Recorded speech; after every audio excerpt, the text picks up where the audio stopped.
안녕하십니까. 안녕하세요. 네, 오늘은 저희 세 명이 다시 모였는데요. 7.10 대책 이후 50일, 지금 현주소는? 이라는 주제로 편안하게 서로 이야기를 나눠보려고 합니다. 관심들이 참 많으실 것 같아요. 이제 앞으로 어떻게 될지, 이 부분에 대해서 현재 진행되는 내용들을 판단하시는 데 도움이 될 수 있도록 저희 나름대로 편한 의견들을 제시해 드릴 테니까 도움이 되시면 좋겠습니다. 7월 7.10 대책이 시작된 지가 50일이 지났어요. 예. 50일 사이의 변화가 좀 확실히 느껴지시나요? 네, 저는 좀 느껴지고 있어요. 그래요. 그 사이의 흐름이 어땠어요? 50일간에? 사실은 6.17 대책, 그 다음에 그 6.17 이전에 코로나로 인해서 가격이 많이 조정받고 있었다 그러던 와중에 전화가 굉장히 많이 왔죠. 매수 문의들이 굉장히 많이 왔고 6.17 이후에도 많은 매수 문의의 전화가 있었습니다. 그러다가 7.10 대책이 나오고 난 다음부터는 매수 문의 전화가 또 끊겼어요. 7.20 대책 이후에 전화가 끊겼다. 그쵸. 하지만 호가는 그대로고 떨어뜨릴 생각은 없으신 것 같아요. 대치동은 어땠습니까? 7.20 직후에. 비슷해요. 예전보다 문의는 많이 줄었고요. 그런데도 호가는 계속 오르고 있고, 그리고 가격이 내려갈 것 같은 분위기는 전혀 없어요. 압구정동도 마찬가지입니다. 다만 이곳은 조합추진위원회 설립 문제로 다른 움직임이 있긴 해요. 근데 그것은 7.20 대책하고는 상관없이 기존에 나왔던 대책의 영향이기 때문에 좀 특별하게 돌아가는 상황이 있는 거고요. 그러면 7.20 대책 이전에가 좀 뜨거웠죠. 많이 뜨거웠죠? 예. 네. 작년 12, 16 이후에 약간의 하락. 어떻게 기억하세요? 저희는 대치동 같은 경우에는 5월 말까지 하락이었던 것 같아요. 6월 1일 종부세 기준으로 급하게 매도하시는 분들이 우선 가격 하락세를 주도를 했던 것 같고요. 올해 상반기를 끌어가셨네요. 예.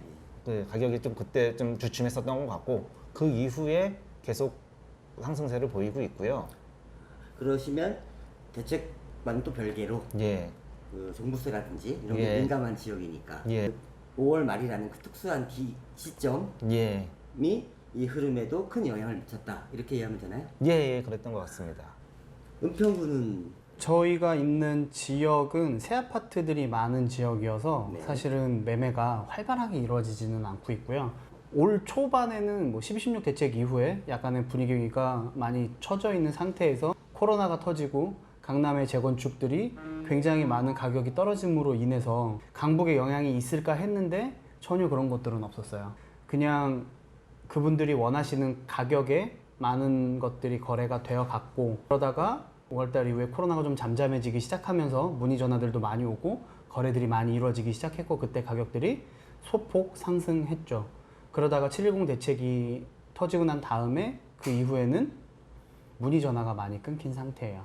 느낌상으로도 많이 그렇게 느껴지고, 이게 하락으로 갈지 아니면은 상승을 가기 위한 한 발자국 뒤로 움직임이 건지는 한두 달 안에 좀 결판이 나지 않을까 좀 조심스럽게 생각은 해보고 있습니다. 그러시군요.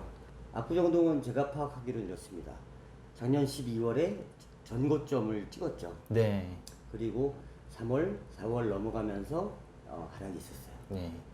하락이 있던 상태에서 이것이 다시 가격이 올라가면서 거래가 되는 것이 느껴진 시점이 5월 말, 6월 초, 6월 초에 연휴 지나고 하면서 네. 거래들이 제법 되어서 이게 무슨 신호인가 라고 하면서 있을 때 6.17 나왔고 6월 말 정도 현대아파트의 대부분의 단지들이 작년 12월 달 가격에 거래가 되는 평형도 다르고 위치도 다르고 미성, 네. 현대, 한양 아파트도 다르지만 예. 거의 모든 단지들이 작년 12월 가격을 회복해서 거래가 되는 시점이 6월 달이었습니다. 그리고 지금 상황은 거래가 많이 되지 않지만 간간히 거래가 되는 가격은 그 가격보다 좀 높아요. 이게 되게 중요한 것 같아요. 톤도 음마 아파트도 거의 비슷하거든요. 근데 가격은 상승하고 있는데 지금 상승의 흐름은 작년 이맘때요. 8, 9월 달부터 12월 달까지 있었던 흐름과 전혀 다른 패턴이에요. 가격이 오른다는 거는요. 제가 경제학과 출신인데 학부는 그러니까 경제학과를 하셨군요. 예. 네. 네. 똑똑하시더라고요. 학부는 경제학 전공했는데 경제학과 처음 들어가면 제일 먼저 배우는 게 이제 수요 공급 배우잖아요. 수요가 늘면은 가격이 오른다. 그다음에 공급이 줄면 가격이 오른다. 가격이 오르는 이유는 두 개예요. 수요가 늘든지 공급이 줄든지. 기억합니다. 예. 두 개 중에 그러면은 지금 가격이 오른 게 수요가 늘어서 올랐는지 공급이 줄어서 올랐는지를 파악할 수 있는 근거는 거래량이라고 생각을 합니다. 거래량이다. 예. 거래량이 많은 상태에서 금액이 오르면 수요가 많아서 늘은 거고요. 거래량이 없으면서 가격이 오르면 공급이 줄어서 오른 거예요. 그런데 그러면 작년 이맘때는 굉장히 활발하게 12월 달까지 엄청난 거래량을 보이면서 금액이 상승을 했거든요. 근데 지금 같이 거래량은 없는데 가격이 오르는 거는 분명 공급이 줄어서 오르는 거예요. 공급이 이 공급이라고 하면 강남 지역의 물리적 공급은 이제 한계가 있어요. 뭐 올해 공급량, 내년, 그다음에 후년까지도 강남 지역의 서울시 공급은 물리적 공급을 늘리는 건 없거든요. 거의. 그러면 공급을 어떻게 만들어서 이거를 잡아야 되는지를 생각을 해보면은요. 파는 것도 공급이거든요. 근데 사람들이 집을 안 팔아요.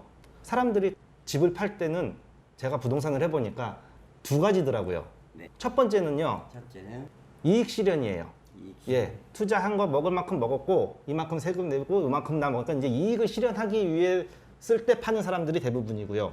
그리고 두 번째는요, 더 이상 집값이 안 오른다고 생각할 때 팔아요.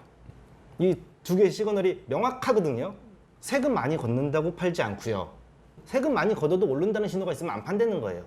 이 두 개의 시그널이 안 나오는 상황에서 지금 같은 때, 말씀을 잘라서 죄송하지만 예, 이익 실현이라고 하는 것은 예, 이익 실현을 할 타이밍을 잡잖아요.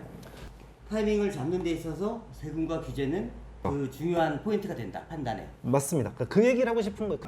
이익을 실현을 하려는 뭐 하고 싶은데 하면은 양도세를 너무 많이 가져가니까 양도세가 그러니까 이익 실현이 안 되는 거예요. 실질적으로.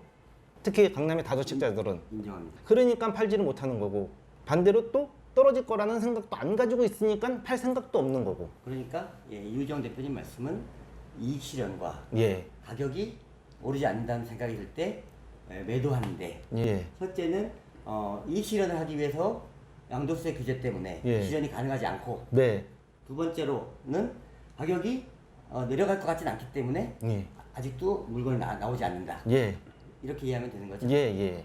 좋은 말씀이신 것 예. 같습니다. 여기서 궁금한 거는 강남의 다주택자분들은 보유세에 대한 부담을 느끼시진 않나요? 이현 대표님은 어떠세요? 보유세가 부담스러워 하시는 분들도 있습니다, 분명히. 근데 일정도의 체력을 가진 분들이 더 많이 있는 것 같아요. 그 정도는 낼 수 있다는. 그리고 그거를 보유하고 있으면 지금 보유세를 내지만 그만한 보상이 있을 거라고도 생각을 하시는 것 같고. 그렇죠. 예. 물론 강남에 있다고 해서 모든 분들이 다 부자는 아니에요. 예. 그래서 보유세를 부담스러워하시는 일부 계층들도 계세요. 예를 들면 연세가 많은 은퇴자, 네, 맞습니다. 이런 분들은 보유세가 많이 부담스러우세요. 그리고 자식들을 계속 도와줘야 되는 상황이 되신 분들도 계세요. 네. 그런 경우들이 아까 말했듯이 매물로 나올 수는 있죠. 예. 그렇지만 매물로 나오기에도 이 세금이라든지 이런 부분들이 있기 때문에 양 앞뒤가 막혀 있는 그런 부분들이 있어서 그렇지만 보유세에 대한 부담보다는 향후 기대 가치 상승이 더 크기 때문에 보유세를 담담하게 감수하는 분들은 많다. 그거랑 또 지금 이거를 팔고 이만한 걸 못 사요. 이걸 팔고 나면 지금 음마 아파트를 팔아서 내 수중에 20억이 들었는데 20억 가지고 뭐 할까요? 주식하기도 그렇고 은행에 넣어놓기도 그렇고. 그러면 중요한 거는 그러니까 내년이 되면 양도소득세율이 더 올라갈 텐데 네. 퇴로는 내년이 되면 더 막힐 것 같아요. 예. 그러면 재산세, 그 보유세에 대한 부담과 예. 양도세에 대한 부담 혹시 그런 것들로 인해서 나오는 매물들은 없을까요? 제가 보기에는 전혀 없다고 그러면은 그러진 않겠죠. 아까 말씀하신 대로 퇴직하신 분이시라든지 일정 소득이 없는 분들은 보유세에 대해서 문제가 된다고 생각을 하고 있지만 그런 매물이 나올 수는 있겠지만 기본적으로 양도세는 일단 팔기 전까지는 안 내는 돈이고요. 우리가 지금 정책을 계속 대번 많이 나왔지만 중간중간에 퇴로는 조금씩 많지는 않지만 열어줬었어요. 그럼 언젠가 양도세 퇴로가 열릴 수 있을 거라는 희망도 있으신 거죠. 기대감. 그리고 보유세도 내고 있지만 지금 극단적으로 얘기를 해가지고 내년에 1억 나온다고 생각을 하면 네. 올해 작년에 오른 돈이 그거보다 더 크고요. 전세금 올려가지고선도 충분히 낼 수 있는 그런 생각들을 많이 가지고 계신 거예요. 기본적으로 세금에 대한 그 정도 낼 수 있는 체력이 있는 분들이세요. 그러니까 결론적으로는 그러니까 보유세에 대한 부담은 전세금이나 예. 그동안 올랐던 금액으로 버틴다라는 얘기인데 사실은 한 주택 갖고 계시는 분들이 그런 부담들이 좀 많이 느끼실 것 같은데 이분들의 소득이 그렇게 많지 않거나 금액대가 자기는 생각하지 않았는데 너무 많이 올라버리는 바람에 종합부동산세나 재산세가 많이 나왔기 때문에 그래도 제가 알고 있기로는 다행인 게 그런 분들이 일단 60세, 70세 이상의 고령이라고 하면 네. 그리고 그분이 1주택자라고 하면 예, 맞아요. 그러면 공제율이 상당히 높은 걸로 알고 맞습니다. 있습니다. 그래서 그분들은 예. 2주택자가들이 내는 수천만 원의 아니에요. 보유세, 종부세를 내지는 않는 걸로 알고 있어요. 그 고령이 아니더라도요. 예를 들어서 엄마 아파트 한 채 가지고 있으면 보유세 다 해봤자 400만 원밖에 안 돼요. 1년에. 그러니까 종부세랑 재산세 합쳐서 그러니까 중요한 것은 종부세의 칼날은 다주택자한테만 2주택자를 견디는 거죠. 그래서 그걸 분리해서 보시는 게 좋을 것 궁금했던 상황이어서 여쭤봤어요. 그러니까 좀 약간 어차피 1주택자들은 크지 않아요. 있을 쉽게 정도였으면. 말하면 현대아파트 40억짜리 예, 대형평을 갖고 계신 분과 예, 음마아파트 잠실 5단지를 하나씩 갖고 계신 분이 예, 시세나 공시지가 합계는 같다고 하면 예, 이분이 혼자 고령의 이분이 하나 갖고 있는 한 집의 종부세와 예. 2주택자로 갖고 있는 이 두 채를 네. 갖고 있는 분의 종부세는 3배, 5배가 아니라 10배 가까이 차이 날 것 같아요. 그러니까 결과적으로는 정부가 잘하고 있는 거네요. 그렇죠. 정부 안 좋아하시는 분이 잘 모르겠네요. 그게 맨날 정부 욕하시면서 아, 네. 욕은 할 땐 욕을 하고 또 칭찬할 때도 칭찬을 하고. 저도 1주택자들은 건들면 안 된다고 생각해요. 그렇죠. 1주택자는 그건 당연한 얘기인 예. 것 같아요. 일단 강남이라고 하는 곳에서 종부세를 바라보는 입장들은 이 정도 선에서 일부는 설명이 된 것 같네요. 네네네. 자, 두 번째. 요즘에 똘똘한 한 채 얘기가 나왔어요. 네. 그렇죠. 710 대책 이후에 네네. 똘똘한 한 채를 찾는다는 것은 강남으로 아니면 그것이 안 되면 마용성으로 추세인데 네. 느껴지나요? 아직 저희는 거래가 전화도 별로 없고 그런데 제가 생각하는 관점은 그거예요. 지금 서울이나 수도권은 누군가의 상급지기 때문에 받아줄 수요는 있을 거라고 생각을 하는데 네. 이러한 똘똘한 한 채의 가장 큰 타격은 지방이 되지 않을까 하는 생각을 좀 하고는 있고요.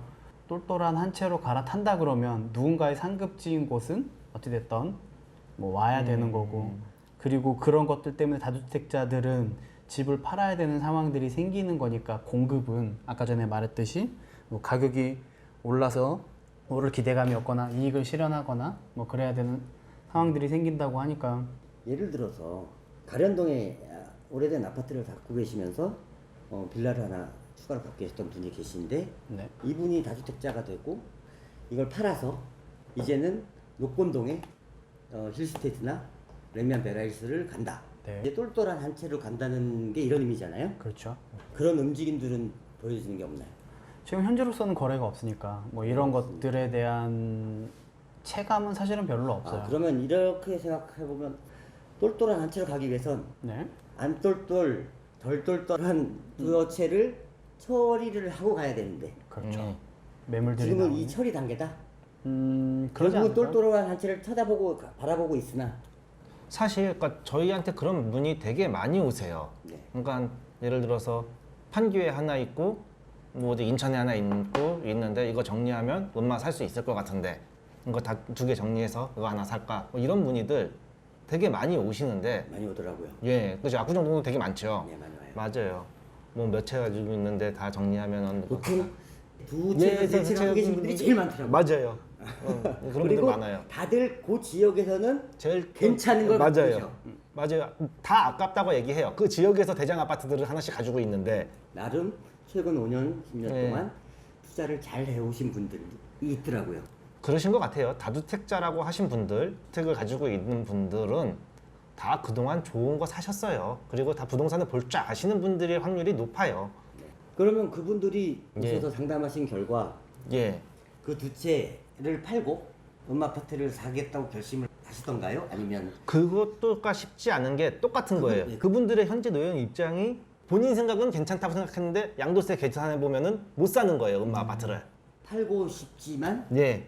팔고 똘똘한 한 채 아파트로 갈아타고 싶지만 세무사들도 복잡해하는 이 막대한 규제 속에서 예. 내가 처한 상황을 막상 놓고서 예. 계산을 해보니 이 양도세가 나오더라. 예. 그런 거죠. 그럴 다- 경우에 예. 이 양도세를 내가면서 절로 가는 것이 예. 맞느냐? 아니면 지금 가는 입장에서 지금 아파트의 가격이라는 것이 혹시 당투는 아닐까? 이런 거로 아직 액션을 취하시는 분은 액션을 취하시는 분, 대기하시는 분들은 여럿이 있거든요. 대기하는 예. 분은 이러다가 누구 하나 달려들지 않는 거예요. 눈치 보다가 누구 하나가 딱 사면 그게 높은 가격으로 거래가 돼서 그게 기준이 되고 이러면서 어쩌다 하나 거래되는 게 호가를 올리면서 가격을 상승시키고 있어요. 다들 대기하시는 딱히 눈치만 보고 계세요. 다시 정리하면 허위 매물은 착한 허위 매물과 예. 나쁜 허위 매물이 있는데 애널리스트들은 근거나 이런 숫자를 보고 얘기하죠. 대신 우리들은 간호 얘기하나요? 향후 50일 이후에 지금 상황은 어떻게 될 것 같은지. 강남의 전형적인 패턴이요. 올해도 그랬고 작년에도 그랬고 재작년에도 그랬던 게 10년에 3년씩 떨어지는 기간이 있다면 지금이 그때가 하더라도 놀랍지 않다. 아이고 이거 어떻게 표집할 거야?